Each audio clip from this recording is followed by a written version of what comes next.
Hey everybody, it's William. Welcome back to Spa for another Hotlap setup video.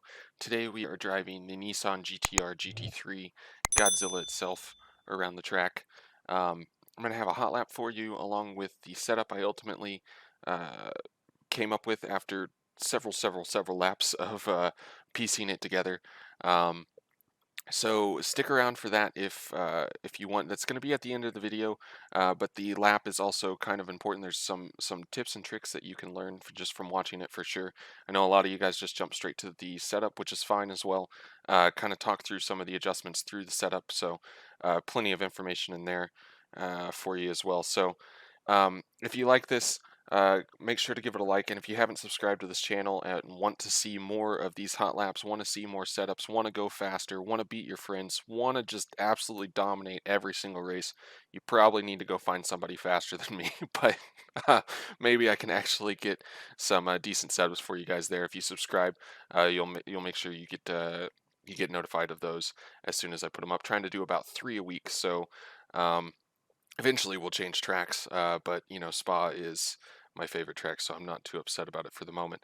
Anyways, we'll go ahead and jump on to the hot lap, and I will catch you guys afterwards to talk about the sector times and the setup.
Okay, everyone, so that was the hot lap.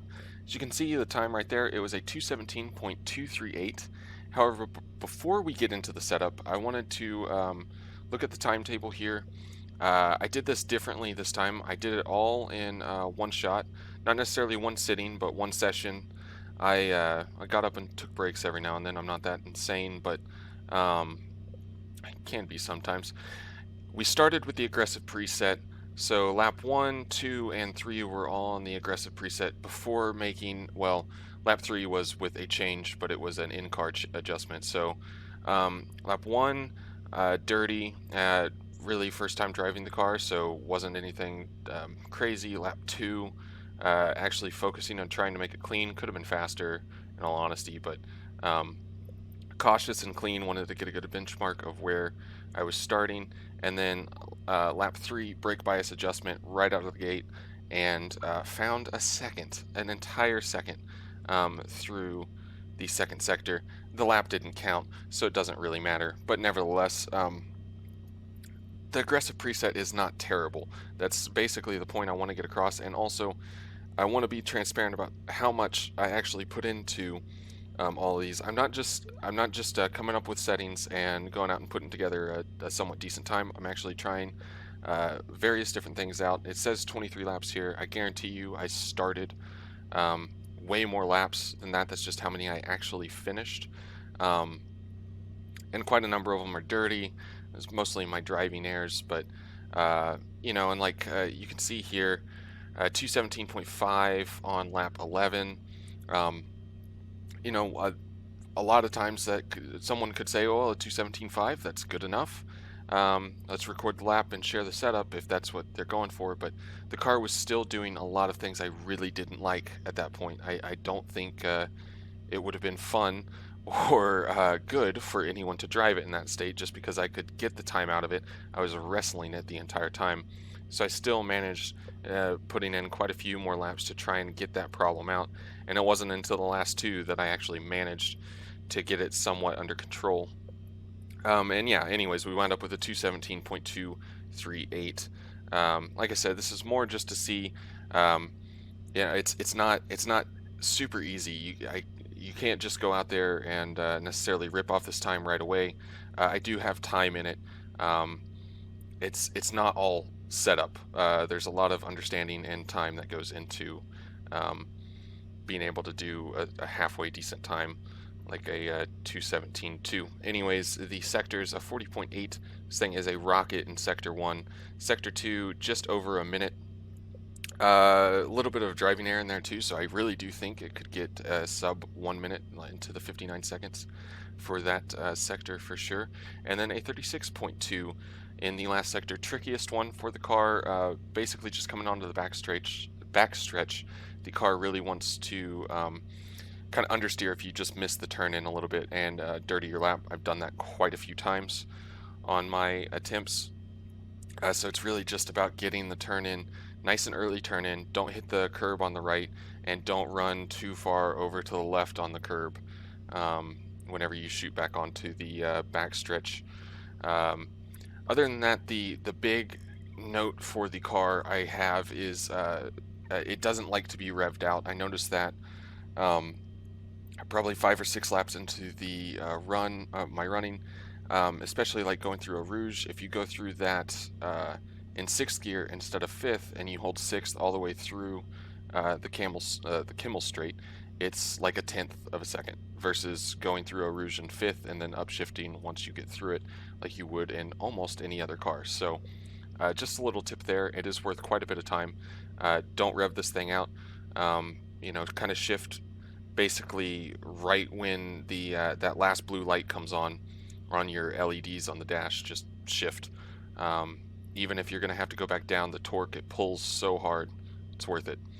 Anyways, into the setup while you guys are here. Like I said, the aggressive preset is what we started with, and then this is what we came up with. So Spa version 2, I just kept resaving over version 1 until I actually got something where I actually fixed the major problem I was having, and that wound up being version 2. So here we go. Less camber on the front than we started with. I think it was negative 4.2 to start with, and that is because we are already maxed at negative 3.5 on the rear. I don't want to go any lower than negative 3.5 on the rear. I tried it. I wouldn't advise it. It wasn't fun. So a negative 4.2 on the front, it was fine if I could add more on the rear. The balance, there's just too much on the front than the rear from what I was feeling. So lowering it on the front was the next best option, and it really kind of helped solve some of the issues I was having with it there. Other than that, typical, I increased the caster. I like the heavier steering feel. So if you increase that, your steering gets a little bit heavier. If you decrease it, your steering gets a little bit lighter. It does a couple other things as well, but that is the main takeaway. So if you like a heavier steering feel, increase that number. If you like a lighter steering wheel, You can decrease that number. It feels wonky to me whenever it gets super light, so it wasn't very light, like extremely light to begin with, but I needed it to be a little bit beefier, especially driving this big old boat. So onto the electronics, traction control on 2, ABS on 2, ECU map on 1. Nothing really special to talk about here. ECU map 1, fastest one, that's what you want. TC, I have a lead foot, so I run it on 2. I could make 1 work. That is how good the traction is in this car. So really, not a huge need to run a lot of traction control in the car, in my opinion. And ABS on 2, I was really contemplating running it even higher, like 3 or 4, but ultimately 2, I felt like I could modulate it enough to, like in the heavy braking zones, I was going to get into the ABS, but everywhere else I was okay. If you can really hold that threshold braking, you can make 1 work, I'm sure. But 2 was a good place to sit. Enough talking about that crap. Let's go on to the suspension. So I increased the stiffness of the front anti-roll bar. I don't really know what I did to the wheel rates compared to original. Probably not that much, in all honesty. It was pretty well balanced to start with as far as that was concerned. The big thing is always, especially around Spa, is the bump stop ranges. It took me quite a while actually to figure out. There was a lot of laps started and just run to Eau Rouge and see if I fixed the bottoming out. And obviously those laps weren't completed, as I found myself in a wall pretty quickly, more often than not. Ultimately, I had to just keep knocking this down. 10 is where we wound up. It still does scrape through Eau Rouge. That's pretty typical, I think, but the bottoming out and the scrubbing of the speed, it seems to be pretty much gone completely, which is fantastic. The brake bias, like I said, that was one of the first things I changed to 61.3.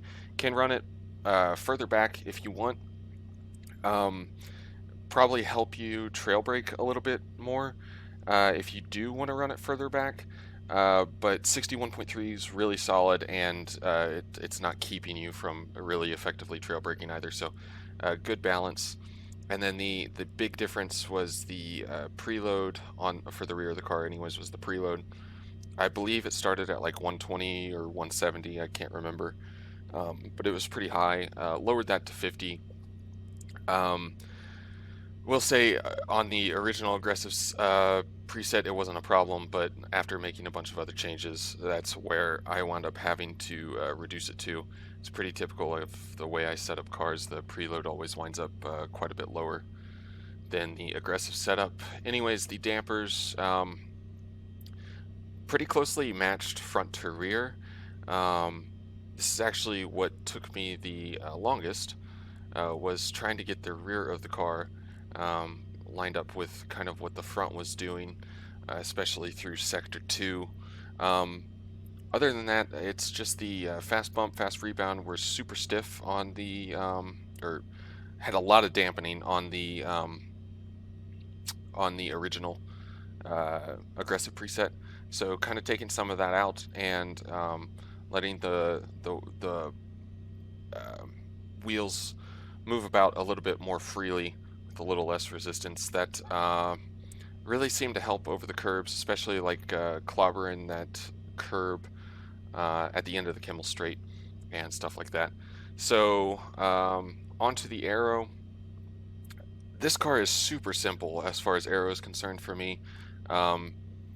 We lowered the front ride height, lowered the rear a little bit, and reduced the wing. This is crazy to me on this car. We're running 1 on the wing, and there are only 4 settings. So yeah, running the wing on 1, it is, like I said, a rocket ship down the Kimmel Straight. I think we're almost hitting 266, I think, 266. Which I think like 262 is kind of like the I need to get above this mark, so well clear of that, and still really respectable time through sector 2 as well. So ultimately a pretty good combo. Godzilla is a pretty fun car to drive. I'd highly recommend it if you haven't. I know it's a bit bigger. You kind of feel like you're driving a truck. because of how high up you sit in it and everything. But it's a lot of fun. So um, thanks, guys, for coming and hanging out. Hope maybe you learned something listening to me ramble on about the setup.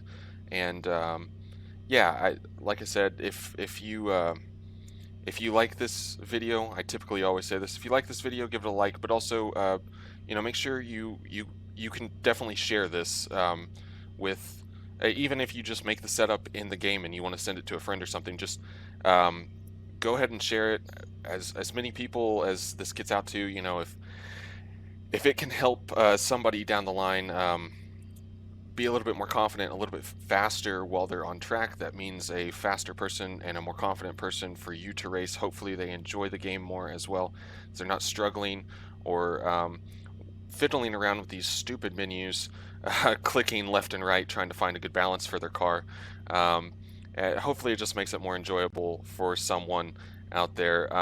If it doesn't mesh with your style, I understand. If you want to leave some feedback for what was wrong or whatever, I also understand. But anyways, guys, I appreciate you taking the time to watch this. Like I said, I hope you learned something, and I hope I will catch you on the next one.